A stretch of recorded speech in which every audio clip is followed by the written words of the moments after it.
Break yourself.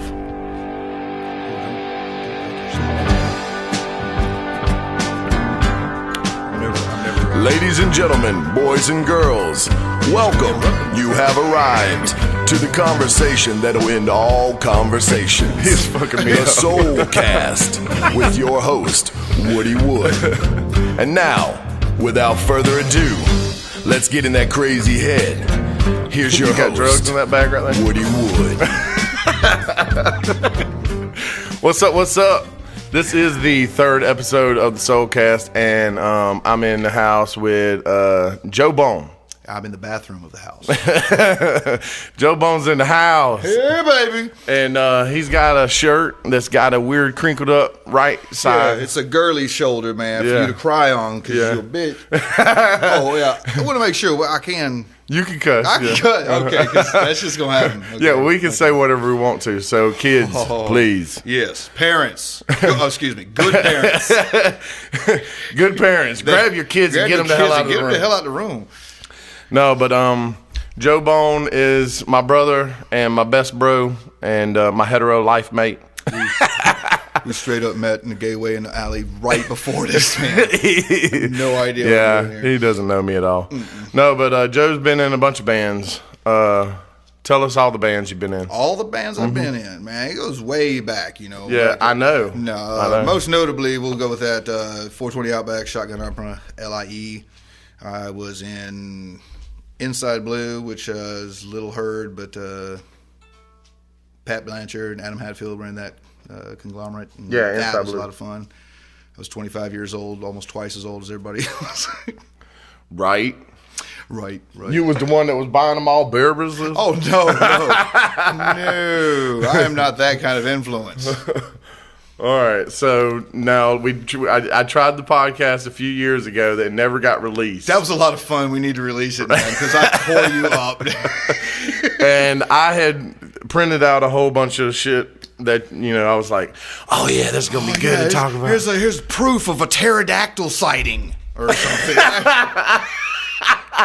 But that shit was real fun. Dude, I ain't saying it ain't. I'm just saying when some shit like that goes down, like the Chicago O'Hare, you said the airport was shut down, the runways for Yeah, 3 because hours. the damn flying saucer was hovering over the top of it. Yeah, and nobody had anything but a half a megapixel damn flip phone camera and within a 10-mile radius of the Yeah, event. because all the good cameras, they mess them up. Look, the whole thing is, man, is you and I both know them bitches got cloaking technology and everyone fucking had it. So They don't, if you see them, then they want you to see them. exactly. So it's a mind. I'm not saying they don't exist. I'm just saying the people you trusted that they exist aren't credible because they don't have good cameras. Oh, I see. That's I right. see. People don't believe you unless you got a good phone. Oh, that's Katie. Howdy. Katie's a doc. Have you named I'll be her like, guy? "What up, doc?" What's the name of that guy? That's Uncle Fester. Uncle Fester. No, see, no. I mean, I'm He's pretty sure already that's taken- Uncle Fester. I'm pretty sure Uncle Fester's got a body. Last I saw, and he would taste horrible because I think that's a frying pan, isn't it?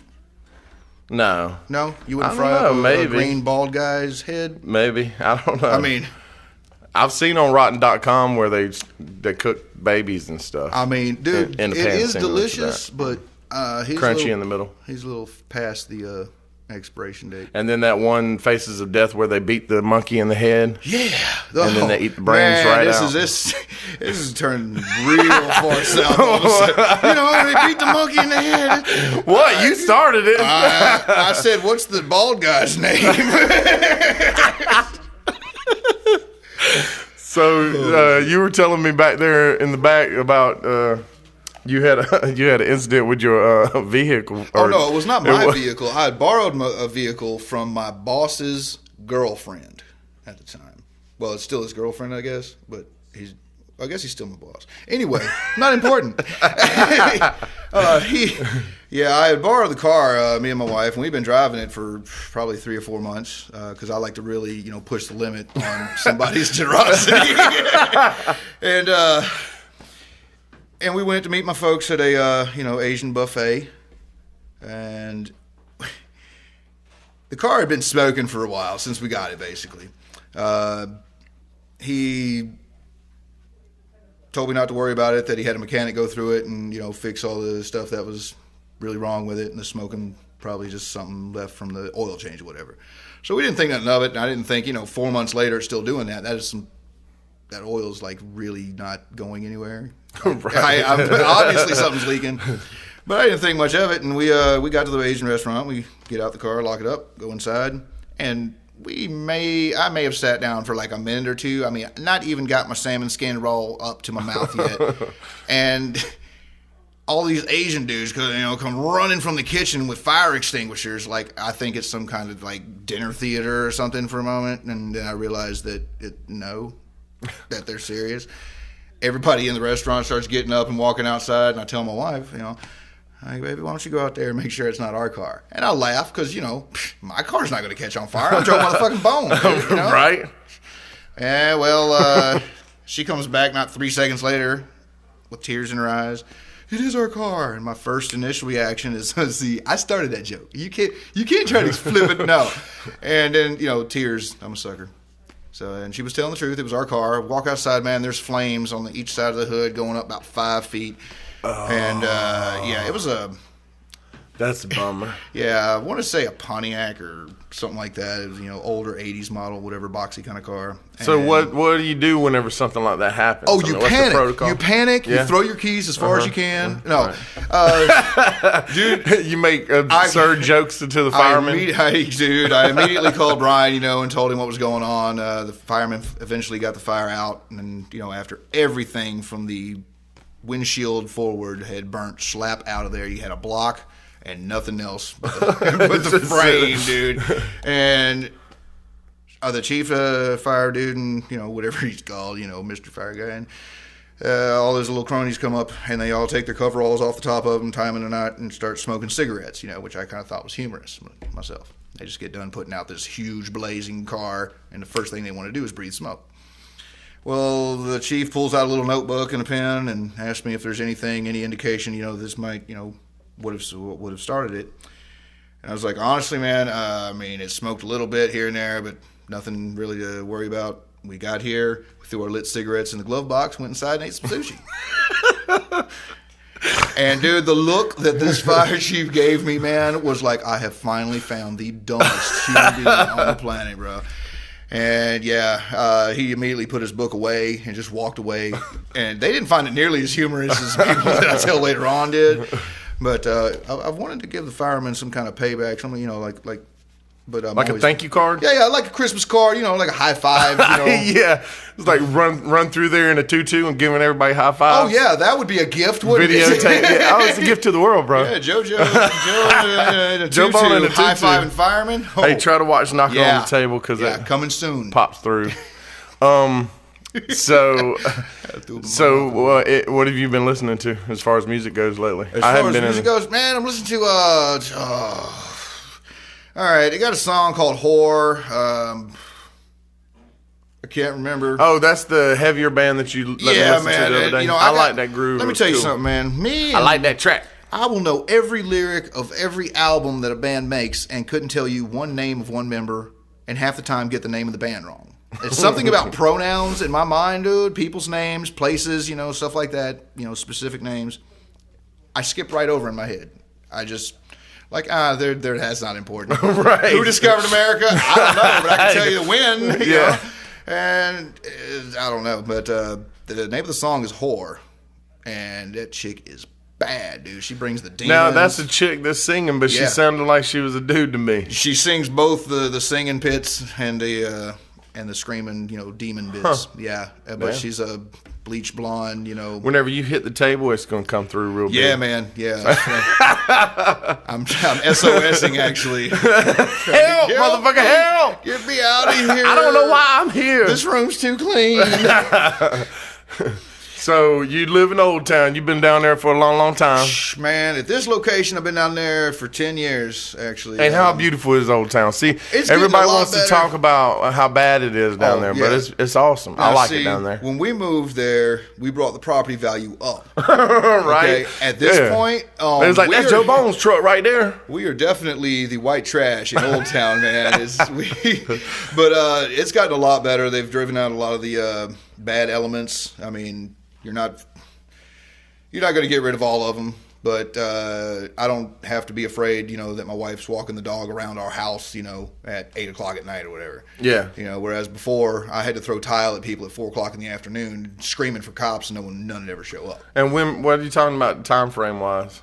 I guess it started cleaning up real good. I want to say maybe 5 years ago, when the dealers, crack dealers or whatever, got driven out of the block, and some group or some dude or whatever, I haven't got all the details, purchased a bunch of houses on our block and rented them out cheap to college kids on missionary work and whatnot. And that's where we got the garden. The crack house that was across the street from our house. Oh, right, yeah, was torn down, and they got that garden over there, and that's from that kind of element moving in, which, more power. I love it. Yeah, I remember back in the day, I would see people go in and out of that pink house. Oh, yeah, I used to have charcoal briquettes, on the front porch for the grill. And I think I bought 7 bags and grilled out once because I kept throwing charcoal briquettes through the windows, man. Whenever I'd see the light, from a lighter blaze up real big and then go out, throw a charcoal briquette in there, and they never came to the window. They never yelled. They never did anything to my house, which I guess they just like freeze. They were like, "Oh crap, yeah." Are we in a grill, dude? Oh God, don't like that. But yeah, man. I mean, prostitutes and everything. It's hilarious because crackheads are just the real hardcore junkie. Like that is what they do. That is their motivation to get up. They're everything in life. Yeah, and they care about nobody and nothing but getting that next blaze. Yeah, they are hilarious in the right perspective to walk around downtown. Like there's a skinny chick. I mean, when I say skinny, I mean this mic stand here. Yeah. Would take her any day of the week. She will argue with a telephone pole or a tree, usually right across the street from our house, and to the point that she's bumping it with her chest, and eventually will punch it 2 or 3 times before feeling that she's made her point to the tree. Away. To the tree, yeah, or the telephone pole. I mean, that's hilarious to me. I've always wanted to get like rolled up newspaper and get 2 of those kind of mentality, like lost causes or whatever you want to call them, together and tell them the first person to extract a tooth from the other person using just this rolled up newspaper, I'll buy them a Mad Dog 2020. Anything you want on the liquor menu up to $1.29. Okay, get you that Alizé, but you're gonna have to do something special for that. That's $2.25. I'm just saying. You pop out one of them front teeth, we'll talk. But it was I can't bring myself because I also think that that's somebody's kid. They might have a kid themselves somewhere. Now, and I wouldn't want to do that. Man, I had this fucking thing where I saw, and I think I might have told you this before. We never talked. No, I mean, maybe. I don't know. But I saw the cops shoot down a guy out on Gordon Highway. Really? Yeah. And I never saw anything in the news about it. Really? Yeah. It was maybe crazy. it didn't matter. I mean, obviously it was because of some kind of issue or whatever, but I mean, to not hear anything about it. Now, do you believe there's things that happen downtown like opposite? Like a couple of months ago, they said that somebody was like beaten outside in front of our house. And I was like, at 10 a.m. on a Monday. And I never heard anything about it. And all our neighbors around the area, none of them said they knew anything about it, And so I was like, maybe they make up shit just so that people are scared to come down here. It's like counterintelligence or some shit. Where it depends on where the information comes from. Like I'm of the mindset that I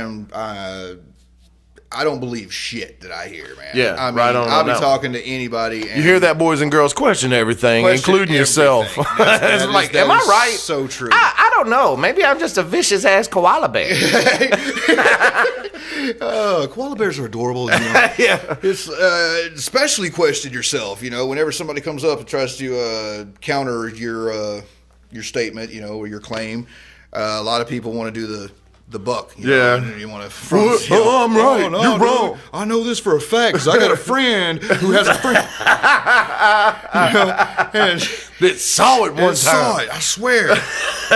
Somebody stole that dude's kidneys. Whatever. But it's. But what I'm saying is do you think that downtown gets a bad rap? I think downtown gets a bad rap from people that don't live downtown. Right. Dude, the people that live around me are gold, man. I love them, okay? I mean, I've got so many good cats, man, that you would never put us together. If, 1,000 people in a room, we'd be the last 10. Like old boy that's across the way from us. He's Thomas, he's man. good people, He's good people, man. He is. And, I mean, I help them all out when I can, but I don't get nosy and, just show up for dinner. Right. I keep to myself, and everybody. We all do, pretty much. Yeah. Well, we're basically, we don't like people. 'Cause people are stupid. I don't know. I like people Don't all be right. people. I don't suffer fools easily. That's for damn sure. That's a fact. And I mean, you got they've already infiltrated the government. They're taking over, dude. They're breeding at a 4-to-1 ratio. No doubt, man. But they all got bunkers. They're gonna live longer us. Fucking cockroaches. I've been in numerous bands with cats where my co-band members there. The fucking cockroaches, man. would they live in Columbia County, or whatever. Or Harlem, of all places, and talk mad trash about downtown. And I'm like, I know. Harlem is like the meth-wooded hood. You know what I'm saying? I'm sorry. It is. It is. And people forget that, Well, see, what pisses me off is whenever people talk shit about Augusta, and it's the same any fucking where you go. Dude, every city you go to. I don't care where you go. It's the same. It depends on the people that you surround yourself with. And that's, exactly. I know Albuquerque, whenever I went across country, whenever I went to Albuquerque, I heard all this crazy stuff about Albuquerque. Oh, Albuquerque. Yeah. Don't stop in Albuquerque. And I was like, man, I think that's probably just bullshit. Bugs Bunny always took a wrong turn there. Apparently some fucked up shit. It like throws you a fucking compass it's like, I got to get out of here. So they just haul ass whichever direction, it doesn't matter. That's what's up. But what's your favorite food downtown? What's your favorite place to eat downtown? Oh man, dude, that's a hard one. I know, right? Bro, I mean, downtown is full of just these little indie restaurants, man. You can't find anywhere else. I mean, there's some staples. I forgot about the Cotton Patch. I keep forgetting about the Cotton Patch because it's off the beaten path, but that's a pretty good place. Yeah, dude. And people forgot about it, I think, because of all that construction stuff. They had them all behind those gates, and the fences, and their parking was real weird. But, dude, yeah, it's still doing its thing, man.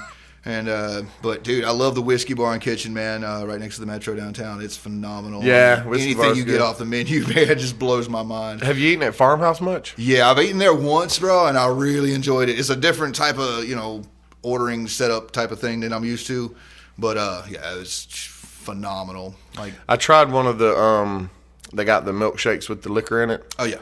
And I don't know if that does that. I mean, because I thought it would be fine because I usually drink White Russians that got half and half in it. Right on. But it was a little bit too heavy for bro. You know what I'm saying? Word. Probably shouldn't mix your liquor with your. When did you drink ice it? cream. And what did you do afterwards? Because we're pretty high energy dudes, And yeah, it was like products. It was lunch, and it was hot outside. Oh, see, not the best combo. Yeah, milk is the worst thing, to go drinking to quench your thirst on a hot day. Ron Burgundy told us that. Yeah. Yeah, and he was a genius. Bad Everybody choice. knows that. I think milk bad choice. Yes. So, how long have you had that building downtown? And when do you know when the building was built? Yeah, we signed the paperwork on it. About 4 years ago, I guess. So, I love that building. I think it's awesome. 2010. But it started construction best we can find because everything we find on it has a little different information, but we put it all together, and best we can come up with is 1906. They began construction on it and completed in 1909. It was converted into apartments in the 1970s. So do you know who owned it originally? No, I do not. It was just probably just built as a, I mean, it was a single-family home for... Isn't that crazy? The big old building, a single family home. Yeah, well, I mean, it must have been a big ass family. Yeah, I mean, the thing is the way it's laid out now is nothing like the way it was. Yeah, a big foyer in the center, and every room led to another room. So you have the blueprints? I not. No. I found them somewhere. My memory is like steel trap. Right. It's been rusted shut in the bottom of the ocean for years, but. I've been wanting to go up to the attic because. Oh yeah, we can go up to the attic. You said it's big, like. Oh, dude, you could throw footballs up there, man. Yeah, if it was a basement, we could store all the bodies we would ever have. Nobody'd ever know. That's right, but carrying a body up the ladder. Speaking of, you remember back in the day whenever you were into reading about serial killers? Oh yeah, man. Like what was your favorite true crime novel that you ever? Oh man, it was a lot of them. It was a couple though. Let's see, Lucas, Henry Lucas or something like that. I want to say. It wasn't the fact that he killed a bunch of people, because he didn't. The fact that he was coaxed by the local officers to admit and give details about crime scenes, so he would take the blame for other murders.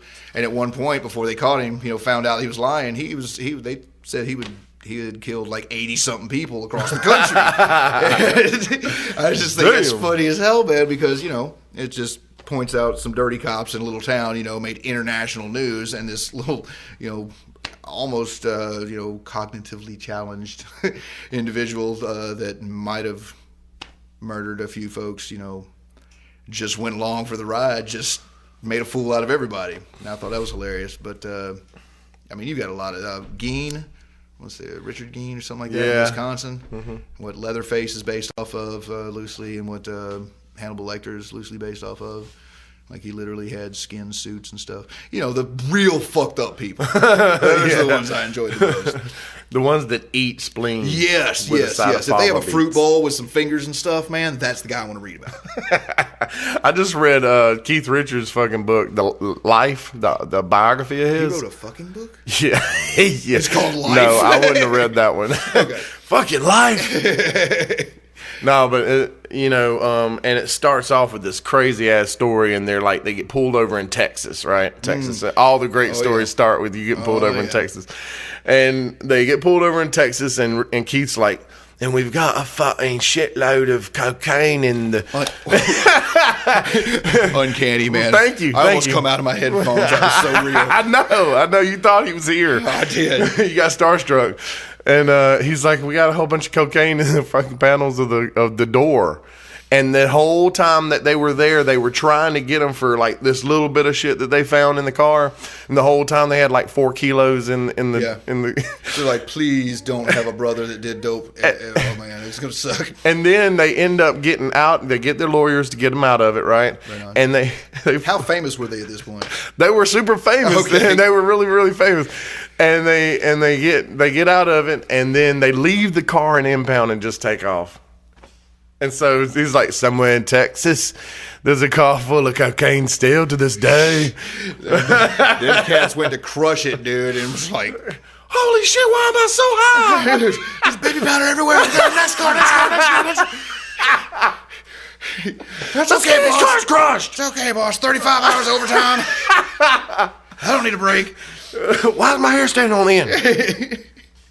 So, favorite bar downtown? Come on. Man, I mean, they kind of switch over time, right? Yeah, man. It's a rotation, I guess. I don't know. I mean, I don't know. Metro's been a pretty common. Metro is a pretty constant chill hangout spot, man. They keep the same vibe. It's kind of like downtown's living room. A little bit. Yeah. With a lot of windows so people can see you sitting in your living room. It's like your glass house living room at a remote location. I don't know if it says Metro Coffee House and Pub, but here lately they've been a little less on the coffee. Yeah, man. I remember when we used to go Kenny, there. Bob, what's going on? Is it a coffee house or what? Yeah, man. What happened to my big cups? My big cups with all the whipped cream and the pissed off bartenders having spent 20 minutes making some shit. Yeah. That's what I want. He's like, I used to like to get the sweet things whenever I went in there. I mean, dude, all right, it's no secret. I used to do real drugs. Right. So I need me some serious, like, 18-ounce espresso, just like quadruple shot stuff, to say, shit. Oh, yeah, that works. Cinco shot. Cinco shot, yeah. I mean, I just enjoyed it. It kind of made me feel like a hipster with the big cups and the whole Friends type of atmosphere right. for a minute, And the whipped cream on your mustache. Oh, that's just awesome. It's bonus. As just to highlight it for people that can't see how awesome. I remember when the first time I met Darcy and Grady was like, in that situation where Monday Mafia. Well, actually, I think I'd met them prior to that. They'd seen me play a few times, and then you guys were sitting all up there on the stage. People see you play all the time, Woody, but then they see you out somewhere just doing your thing, and they're like, "Dude, he's a dude. He's like a real guy. He just chills out, but he's still loud and smells like Doritos." But I love Doritos. I know. I don't you used smell like to. Doritos. Yeah. Okay. But people see you out and they're like, I swear I know that guy. And then they hear you laugh or something like you do on stage, and they're like, "Oh, he's a local dude. He's just out here getting pizza, drinking beer, puking out the side of the road just like everybody else, like a regular jack-off, man." If I didn't know you for, my entire freaking existence, I would not think you were from here. Oh, yeah? Yeah.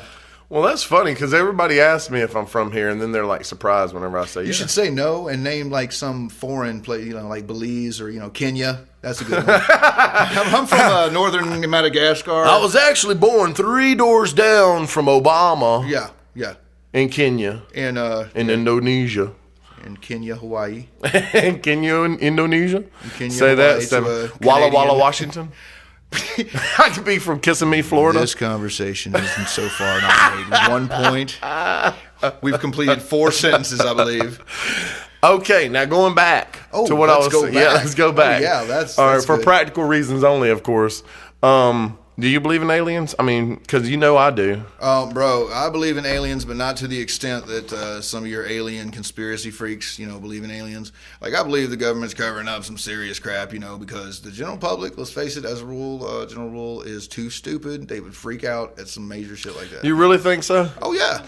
I don't know, man. Dude, it seems like everybody. All right, you've got so many different religious factions. Okay, now granted, the Catholics have taken charge and said, "Hey, there might be other species," and they've right, probably finally, and they've got one of these, the biggest telescopes and all, and they are searching actively for alien life because they want that witness foot in the door or something. I don't know, but. Let me tell you about Jesus Christ. Like, I'm glad we run into you, aliens. And do you know about our Savior, Lord and Savior Jesus Christ?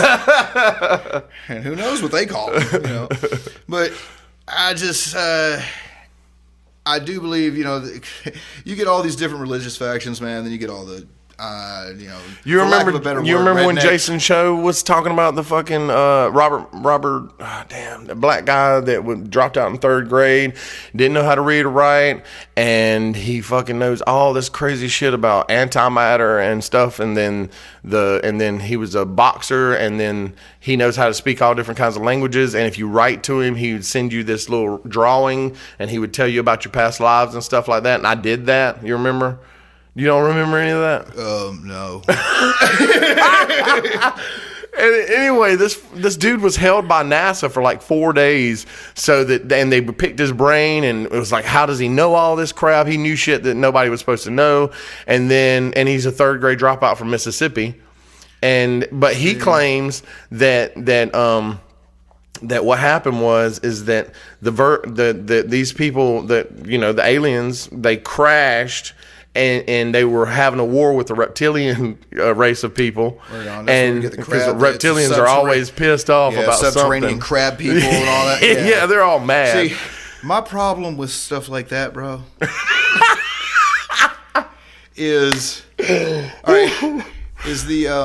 man. I keep hitting this table and it sounds like thunder, thunder. Yeah, but is how can you verify the validity of any of those claims?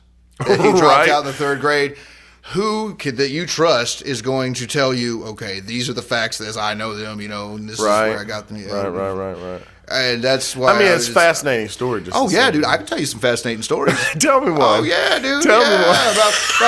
About use my penis to put on puppet shows for the dolphins at SeaWorld. And that's why they rape people now. I thought that's why they put up the caution sign. And that's why Joe's not allowed at SeaWorld ever again, guys. Yeah, public You're not drunken allowed nudity. to name shit. Public drunken nudity and using a puppet on your phallic, on your jumping on the back of strangers. vehicles while not naked? the backs of all of them. I mean, I was face to face with a few. I ain't scared, and I'm not smart. So, what's your Joe Stevenson was the second episode, and he after so you're scraping the bottom of the barrel at this point. You're like, no, I'm not. You bring in some superstars, and you're like, all right, what's Joe doing? No, Joe, man, you're funny. People like you. Yeah. No, but he said, I wished you'd ask me my favorite rock and roll moment, and I was like, hit it, son. So you have a favorite rock and roll moment? I have favorite rock and roll moments, and I have the adverse, the most embarrassing rock and roll moment. Uh-oh. You're talking about shit that I've done, right? Yeah. Yeah. I can't imagine Joe Stevenson doing anything that wasn't rock star, man. I'm sorry. Well, I'm not kissing his ass because, he's his rock star moment was pretty fucking awesome. I'm going to have him back so he can tell it, but right on. I won't repeat it. Right on. Well, rock star moment, man.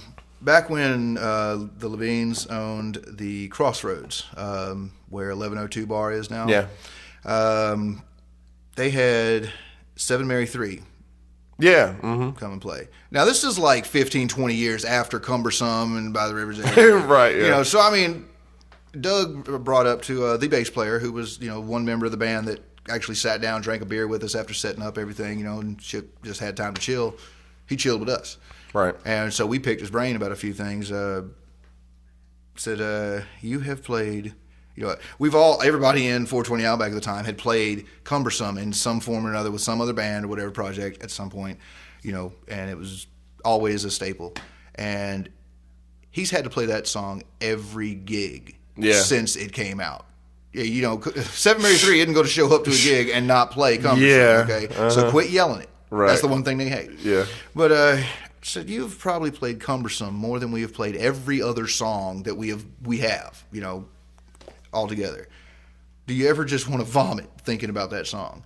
And his response, dude, just blew my mind. He said, I am privileged, and I will play it every show until I can't play, until I die, whatever. Because people still ask for it. 20 years later, people are still asking for that song. Right. What kind of asshole would I be to say, no, I'm tired of that. Here's some shit y'all don't want to hear. That's true. But the rock star moment, bro, and see, I lift up 7 Mary 3 there, to tell this story, which kind of, puts them a few steps back.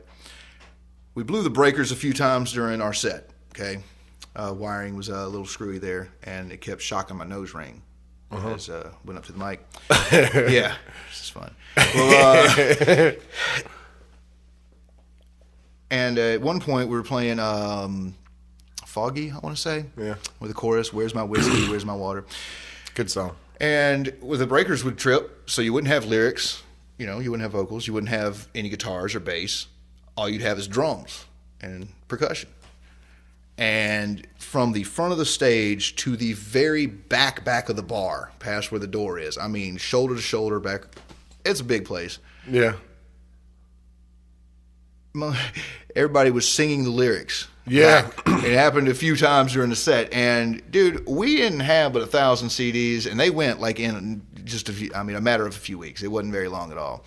And there's people I know in that audience that had never had the CD, but knew every word in the damn song. Mm-hmm. And just having that many people, I mean, it wasn't like, Coliseum, but it was all just local dudes.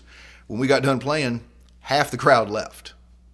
I walked out the back door, the back side off the stage to go out front and cool off a little bit. And when I got to the front door, the tour manager or road manager was coming through the front door and got right on the bus and was barely in the bus door and said, all right, y'all are up.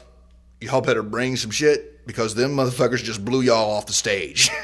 Hell yeah. Hell yeah. It made me feel like, all right, good, because it felt good for me. Right. But to hear that was some validation. Yeah, exactly. And but then I was like, oh man, but that bass player was really fucking cool, dude. Why would you destroy his ego like that? But in the same respect, at the Crossroads as well. This was only during a sound check, before the crowd showed up and all. But we had a song with 420 Outback called Killer, and I had a vocal lead in, Yeah. I love that shit. Yeah, me too. That was I passed out a few times over the years doing that vocal lead-in, but breathe deep. It's the only video recording besides the Imperial Theater of us playing that song is during this sound check, and we get close to the chorus, and I go into the chorus riff, and get to the vocal lead-in, and I stop, and I do my vocal lead-in. And that's when I realized that I come in an entire phrase, early.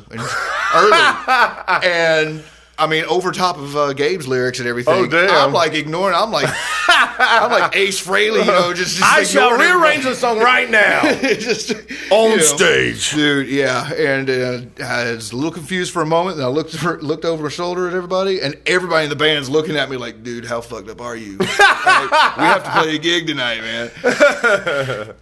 So that's and so that was the worst moment. Yeah, that was. Now, who was it that fucking fell off the stage? That was Brent. Brent fell off. Brent hit his head on the pole. Oh, that at the Red Line. At the Red Line. That was Larry from Youth at Risk at the time. Who's now chair leg. Who knows what else he does? Yeah, who knows? That fucking Larry guy. He's every fucking He's way. Preparing for the zombie apocalypse. Fucking forget about it. Larry over here. Also, a very good guest. You need to get that dude. He's a storytelling motherfucker right there, man. Yeah? Yeah. No, he's little. You can sneak him into, like, movies for free. Oh, that's cool. Pocket. In your pocket? Yeah. I don't know if I want Larry in my pocket. Yeah, he's going to hit me in the pills for that, I'm sure. But. So, I don't know if I... Damn, I didn't ask you if we should talk about this before. Oh, she's gonna throw it under the bus. That's all right, man. Go ahead. No. Let's do this thing. Let's do it. I mean, I don't know. But so, how old were you whenever you found out who your real dad was? I don't know if he wants me to say who he is. Yeah, I know. But we can just leave out his name. It'll be more interesting that way. A few months before I turned 30. A few months before I got married. Maybe 3 or 4 before I got married. And how old were you? 29. Wow. Yeah. Holy shit. Yeah. And did it just like make the hair on the back of your neck stand up? And, it was about 3 or 4 months before I turned 30 that I met him and talked to him on the phone. Met him in person. It was close to a year after I found out. It was 8 months after I found out before I even tried to contact him. Right. Because I'm almost 30. All I wanted to know was you didn't want anything from him. Yeah, man. I didn't. It was just. I was going through a rough patch that time, But it's got to be crazy though, man, because it was crazy for me, bro. Like and we can't say his name, but let me tell you, people, it was somebody that we'd already knew of, and we'd been listening to. Most famous person no one's ever heard of. Yeah, seriously, like he's a very badass musician, and it turns out, and I'm like, well, no wonder we like music so much. Badass musicians idolizing. Yeah, he's a musician's musician. That's crazy too. But, like Django Reinhardt or some shit.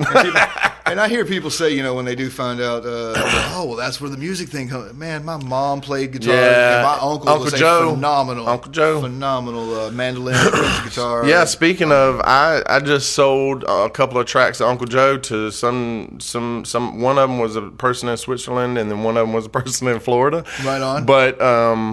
But I put on there, one of my biggest influences in life, much less music. Exactly. And then, one of the things that he said to us that always sticks out in my head, man, mistakes? He's like, you can make a mistake, mistakes. Just try not to make the same one twice. Yeah. And then he said, that line in your song, man, that's the line that sticks out. And then also the one about time, and he's like, life is all about timing. And that's true too, because like, I think about that shit all the time. Like if I'm at a red light and the light turns green and I hesitate for 3 seconds and I'm in a, somebody behind me beeps the horn or something like that. But at the same time, I started saying this thing. I got this new thing, and it's because of Uncle Joe too. I started saying, like, people will say, man, I'm sorry, I'm late. I'll be like, no, you're right on time. Because you're right on time, no matter, don't force it and don't fight it, just kind of roll with it and everything. And he was important for me to figure that shit out because I always wanted things to be like, but you gotta be. You also got to think about this: is my uncle didn't have nowhere he had to be. Well, that's true except too. For court, and that's half the time he ain't giving a shit about that either. Well, that's true too. But at the same time, I have to say it. I don't want to have to be anywhere either. Yeah, but and you too, dude. I'm late to everything. If I am on time, I am actually an hour and a half early. Okay? That's the way I see it. Honestly, it's like on the way up here, man. I was like, I text you and I was like, hey, I'm on the way, and it was like 5 minutes late already. And I felt like I'm doing good. Right. I didn't get to take a shower, shave, but. You don't do those things. No, I don't. But, it'd been nice to have the option. The time to shower and shave would have been cool. So, back in the day, we've written a few songs together. Yeah. And what's your favorite song to perform? My favorite song to perform, man, there's a few. Delirious is probably the favorite song. Just the simplicity, the story, that it tells, and the crowd responds to it well. It's an easy song for a crowd to pick up on and dance sing the words too. And but most people call it "And I Wonder." What is the actual name of that song? And I wonder. Oh, it's "I Wonder." Really? Oh well. See, most people are right then. I'm not right in my head. Yeah, I like that one. Some of the real early stuff, back when we was in McBean and stuff. Tinkering in my head, the crazy one. Moving the rock. That would have to be hands down my favorite if I can sing back up on Crazy One. Oh yeah, that's my favorite song to perform. Absolutely. Well, shit, we need to give you a microphone, huh? I was actually thinking there's a few songs that I was thinking that you, Doug, and Judge, if all three of you guys did backups, it would probably sound badass. Right on. The thing, we've been doing this a long time together, okay? And I will make a point to say, hey, is it cool if I get a microphone? And half the time I get it and half the time I don't. So I just took it as a hint that my voice wasn't that good. And I stopped asking, No. And, to me it sounds good, but, I'm a musician. I got a little bit of me, No, it's not that. I think that right now... You know what? I don't know why. I just never do it. But I'll tell you this much. Sometimes, you ain't got time to be thinking of me. It was one time. I can't remember. Okay. All the best stories go on, dude. Let me tell you. All right, I can't remember the details. Okay. Yeah, it's a little bit foggy, but me, Doug and I we were playing with somebody else at the time, and he fucking went and got himself a microphone stand, goes and he's getting on stage and he's setting his own. Oh, I think it was Colin. I don't remember, man. I should have said his name. Anyway, he doesn't sing, right? And I'm like, what the fuck are you doing? Why are you? And then I walked over to Doug. I didn't say that to him. I was, thinking that. I walk over to Doug and I'm like, Doug, will you look at this motherfucker? He's setting up a microphone. And I'm like, what the fuck is he doing? And then we're just like those two grumpy old Muppets that sit up in the just making your little What do you think you're going to do with that, boy, huh? Yeah, man. But, I've been working with the stagehand union. You'd make a good Muppet. I've been working with the stagehand union. There's a few people that'll come up and say hey to me and hug me and say, hey, I seen you. And I did. Bro, that is as every day of my life. And I try to be so nice. I'm like, yeah. Right. Here's a secret about Joe Bone right here, okay? And it's going to force me to learn. Ladies and gentlemen, this is the secret that you've been waiting for. Oh, no. That's not that one? Okay, all right. No. Stay tuned. Up next. I call everybody Cat. Right. And Governor. And homie, player, pimp. Boss. Boss. Everybody. I have gotten Cat correct 6 times because the female that I happened to be talking to was named Cat or Catherine or whatever. You know, Catalina. Yeah, but other got than that, lucky. if I don't use your name within a few sentences, it's because I completely spaced on it. I remember most people's faces, except for there's some foggy, there's a foggy decade in my life where it's kind of spotty. But for the most part, I remember faces. Like, if I just see you one time, I know you from somewhere. But I won't remember where. We might have been in jail together. You might have arrested me. Hell, we might have fought in high school, whatever. You never know. You never know. But, yeah. Speaking of high school. Oh, man. That shit sucked. What, all 2 weeks of it sucks, man? Yeah, the 2 weeks that I went. Yeah, that sucked. Yeah. I had a car, man. I could leave. And I did almost every day. But there was a time kids stay in school before you had a car. Dude, let me tell y'all something, okay? Oh, shit. Listen here, world. Here's a little secret of Woody's. Here's part of Woody, okay, that building blocks that made him what he is today. That boy did not want to go to school so bad that he would walk to school halfway, stop, go into the woods, and sit there, do whatever, until the buses came by for the end of school, and then walk back home and pretend he had been to school. Even if it was raining. Even if it was pouring down rain. Yeah, I didn't like school at all. Mm-hmm. Yeah. Most of the people I did not care for, and part of it was me. Well, my mullet probably didn't help either. It was not a mullet back then. I had a fucking badass mullet. Yeah, multitude with an aggression factor of like 8.5 at least. We were mullet kings. You know what I'm saying? But back then it was not called a mullet, or at least we didn't know it was called a mullet. Oh, yeah. Yeah, it was just... We were out of the loop. We had long hair. Yeah. Business in the front, party in the back. Yeah, it was, something for picture day at school. You pull the ponytail. You can still send it to the grandparents and whatnot, but... Hell yeah. You knew you had long hair in that picture. Got me laid. What? I don't know what got us laid. Yeah, I have no idea how that happened ever in my life. Yeah, but I would like to thank all those that did make it happen. Yes, all ladies. Those for stepping up to the plate. I love you ladies. Thank you. Oh, man. Yeah, well, that's... So, favorite place that you've played so far? Favorite place that I've played? Yeah. Anywhere that you played. Yeah, there's been a number of awesome places though. I like doing the outdoor stuff. Like this past weekend when we did the Spring Fest, I enjoyed that. Yeah, as long as it's not too cold, man. And Judge came by today and he was like, so man, I hope I didn't piss anybody off, blah, blah, blah, at that show. I was like, why do you always say that, dude? Nobody was pissed. Because he's direct about what needs to happen. You need to turn down, this needs to happen. Right. Because all the BS, like 30 minutes setting up drums or whatever, that ain't good for a stage show. Right.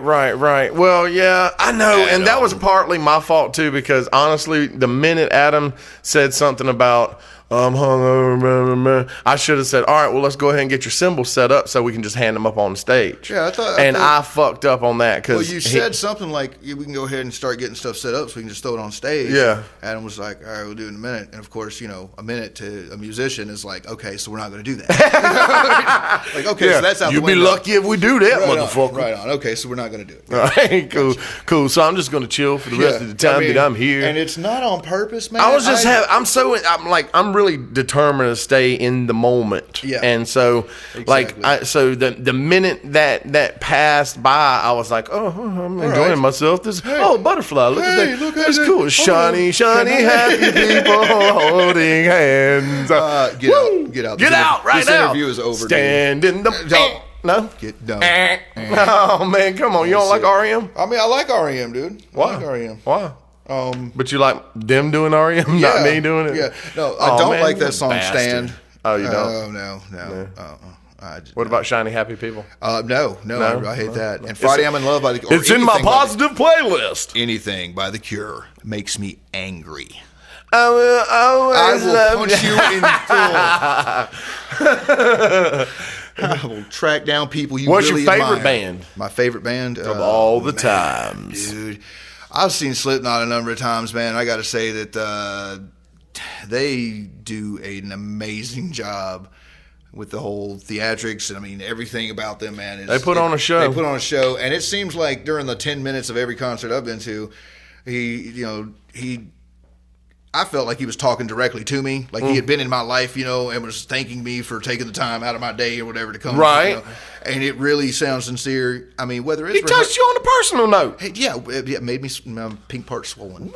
That's what I'm saying, yeah. Even though you couldn't see his face for real? Even though I couldn't see his face for real, I don't care. Right on. I'm not... You just want to rub your dick on expensive shit. Exactly. Yeah. Well...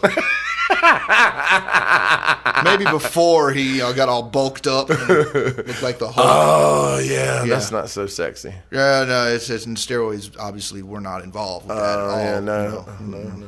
You know who else blew up is fucking Trent Reznor. Have you seen him lately? No. That dude's fucking... He looks like Henry Rollins. He's so bulked up. His all right, neck's all thick and crap. Henry Rollins, I am not backing that statement. Okay. What? Henry, you got a big fucking neck, bro. I'm sorry. I would never compare him to Trent Reznor. Oh, well, no, I'm not comparing him, but his physique-wise, he's bulked up kind of like Henry Rollins looks like. And he, his head's shaped funny, so his neck, now he just looks like a pinhead. Like a cone head. Oh, speaking of Trent Reznor. Pinhead, tell me.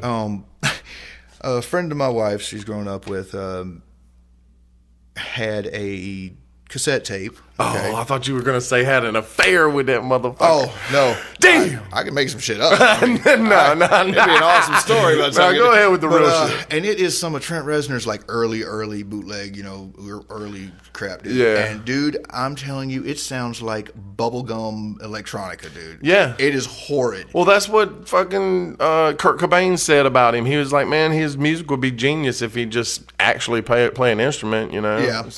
But, I mean, it's bubblegum, like it's poppy. He probably didn't have good equipment at that like point he was in time. No, I mean it's not the equipment, it's the sound that he was the happy weirdness, I don't know of it. What? Yeah, it was yeah, you can tell it sounds a lot like, what he does now, except he's gone with some minor key progressions and stuff, instead of whatever he was doing then. It's different, man. If you can ever find it, or if I can find it, get the wife to pull it out. Pull it out. Can you get the wife to pull it out? Man, I can't get the wife to do shit. I'm just kidding. I'm just kidding. I want to sleep inside tonight. She wouldn't kick you out, would she?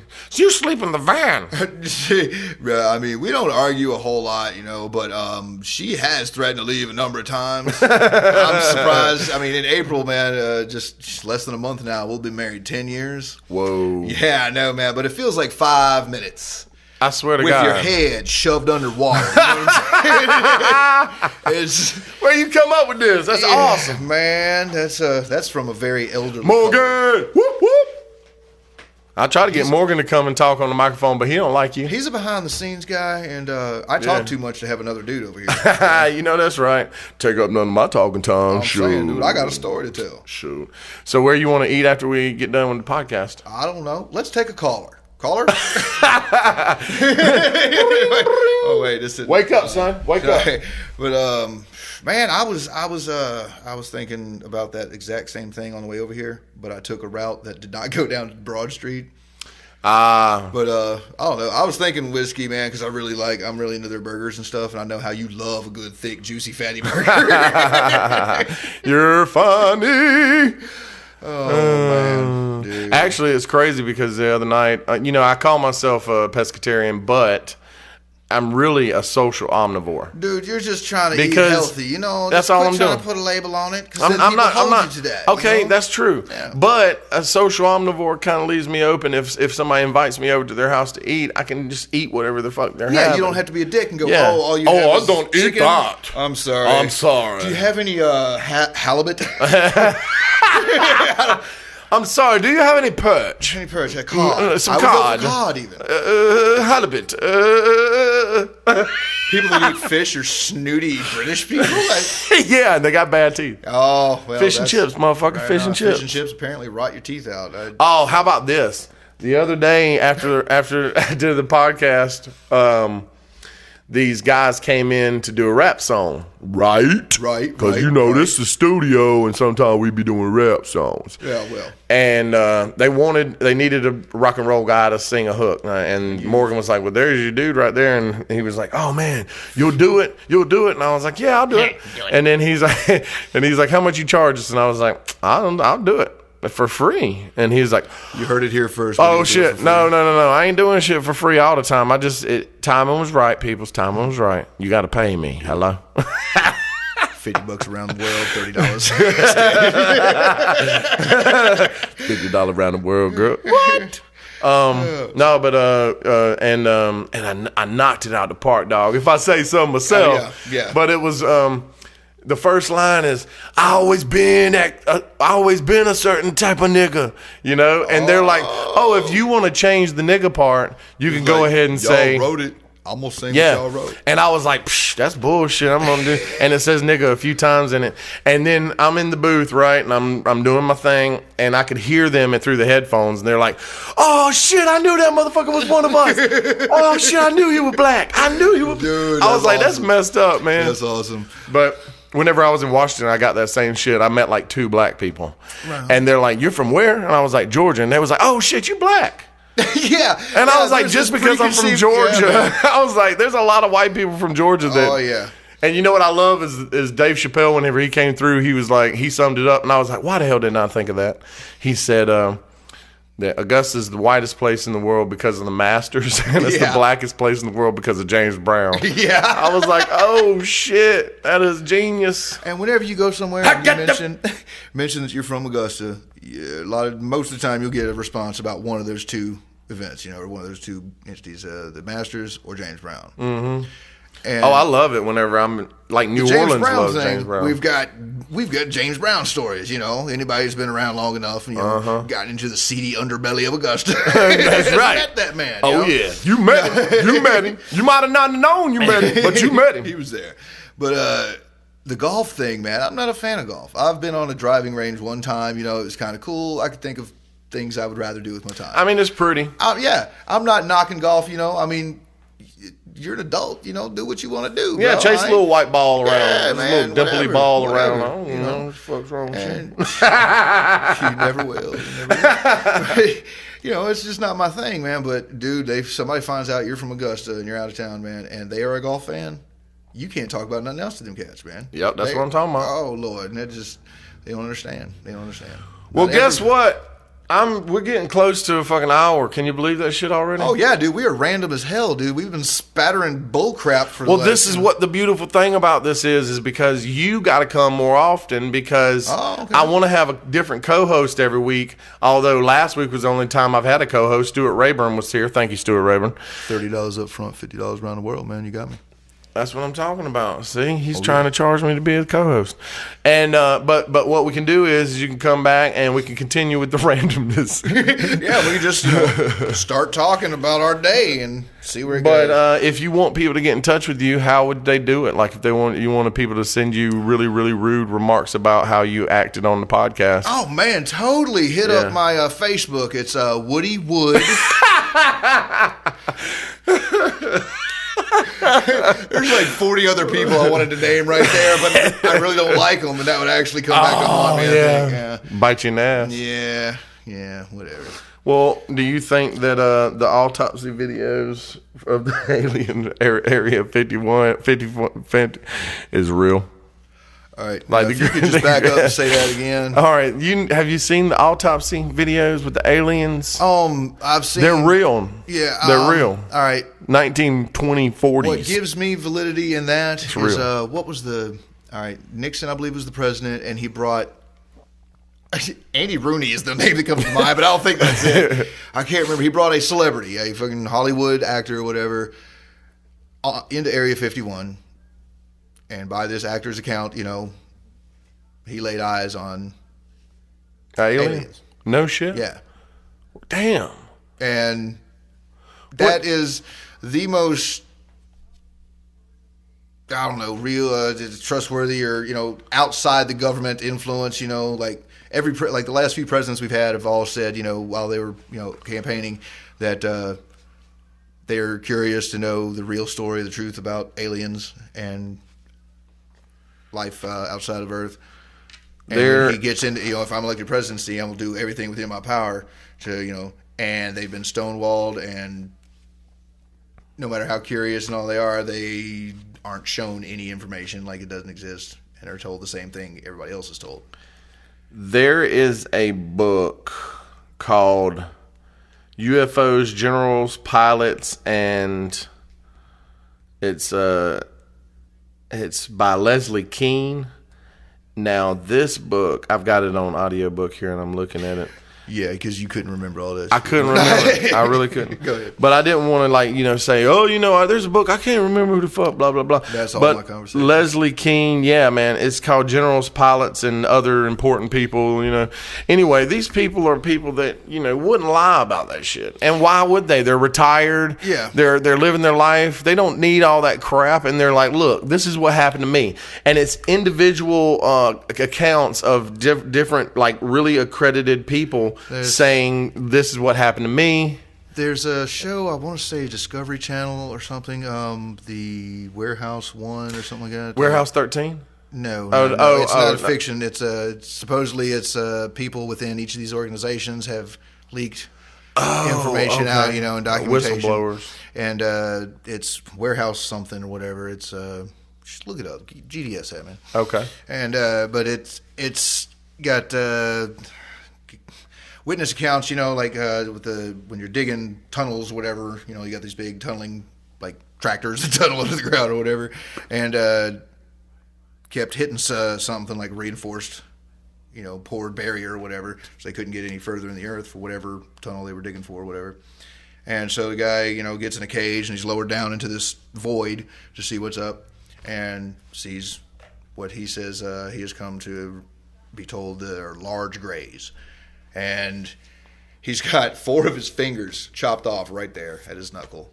He's got, where the alien, he put his gun out and started shooting, and so the alien touched something on his chest and shot a laser beam and blah, blah, blah. Whoa. But he's got all 4 of his fingers missing, and after he came out, with all this information, he was found dead in his apartment or whatever.